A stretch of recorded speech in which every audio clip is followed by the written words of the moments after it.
Salut! Nous nous étions donc laissés hier en se parlant de cette fameuse division qui est une fraction, ou de la fraction qui est une division. Alors qu'autrefois, on pouvait voir ce genre de chaîne d'opération-là, 5 moins 9, tout ça divisé par 3, et qu'on avait à trouver le résultat de notre parenthèse, c'est-à-dire moins 4, et d'ensuite diviser moins 4 par 3, et de trouver c'était quoi le nombre décimal. Mais maintenant, on va pouvoir se servir de la fraction et être un petit peu plus paresseux. 5 moins 9, on va l'écrire comme notre numérateur ici, sur 3. 5 moins 9, on va faire le calcul, ça nous donne moins 4. Moins 4 sur 3, on n'a pas besoin de savoir ce que ça fait. Ça ne nous intéresse plus. On peut juste l'écrire comme fraction finale ici, moins 4 sur 3. C'est très efficace. Tu peux me laisser ça comme réponse finale à condition que ce soit une fraction irréductible. Donc, il faut très faire attention. C'est bizarre ça. Il faut faire attention à ça. Regardons les 4 exemples qui sont ici. Si jamais tu as 25 cinquièmes, bien dis-moi, ça fait combien d'entiers? Ça fait 5. Ça, c'est la réponse finale.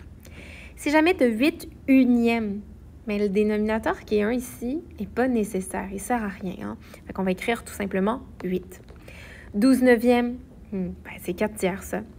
Et moins 5 sur moins 2.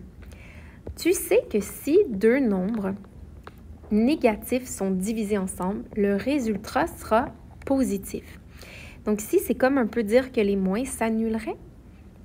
Moins 5 sur moins 2, en fait, c'est équivalent à 5 demi. Donc, on va écrire tout simplement 5 demi comme réponse finale. On n'a pas besoin d'écrire que c'est 2 et une demi. Tu es en train de perdre du temps à le changer en nombre fractionnaire, ça ne m'intéresse pas, ou en nombre décimal, ça ne m'intéresse pas. Vas-y vraiment juste pour la fraction réduite. La fraction réduite ici, c'est pas moins 5 sur moins 2, c'est tout simplement 5 demi. On est rendu à notre 6e nouveauté, c'est les fractions négatives.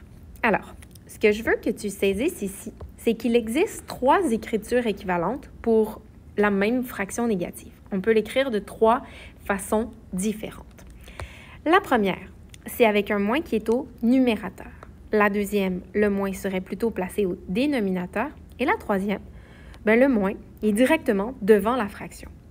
Ces 3 façons-là d'écrire la fraction négative moins une demi, elles sont équivalentes, elles valent tous moins 0,5. On va s'expliquer pour quelle raison. Si tu as moins 1 sur 2, c'est que tu as moins 1 qui est divisé par 2. Puis ça, effectivement, ça donne moins 0,5. Si toutefois, tu as 1 sur moins 2, ce serait 1 qui serait divisé par moins 2. Ça aussi, ça donne moins 0,5. Et si tu as moins, ensuite une demi, moins la fraction une demi, c'est qu'il faut que tu calcules ce que fait 1 divisé par 2, puis qu'ensuite tu rajoutes ton moins. Mais ça aussi, ça donne moins 0,5. Tu peux écrire une fraction équivalente de 3 façons différentes. Elles sont égales.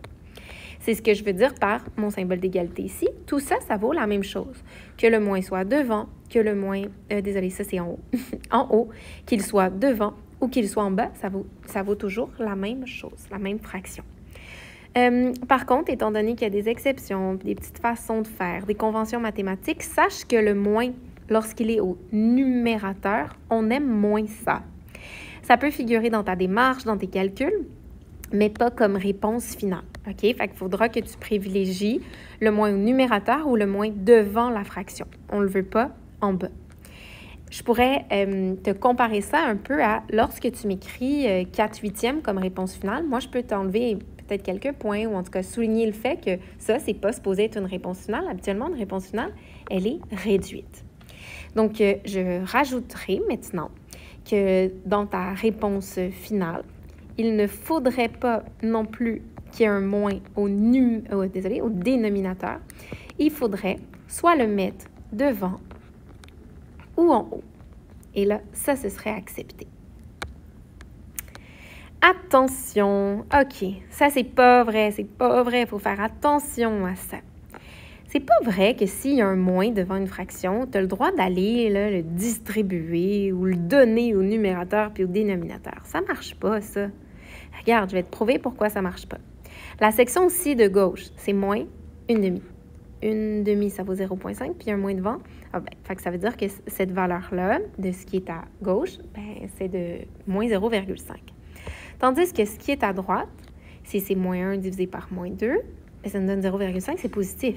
Mais j'ai même pas deux valeurs équivalentes. Mais non, donc c'est pas vrai. Tu peux pas aller distribuer. Le moins qui est devant ne va pas le distribuer en haut et en bas. Ce qu'on s'est dit, c'est qu'il y avait 3 écritures équivalentes. Le moins devant ou le moins en haut ou le moins en bas, qu'on trouve moins joli, mais qui existe quand même. Mais il ne va pas le mettre aux 2 endroits comme ça. Ce serait faux de penser ça.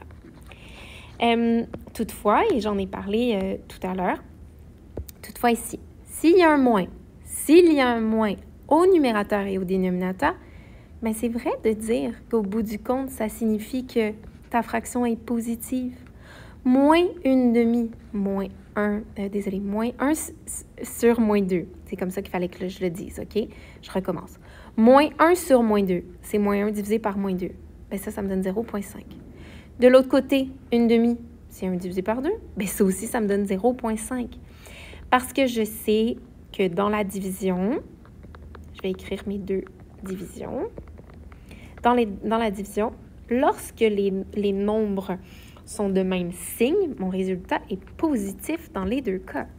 Fait que mes 2 nombres soient négatifs ou que mes 2 nombres soient positifs, au bout du compte, ça me donnait quelque chose de positif. Assurément.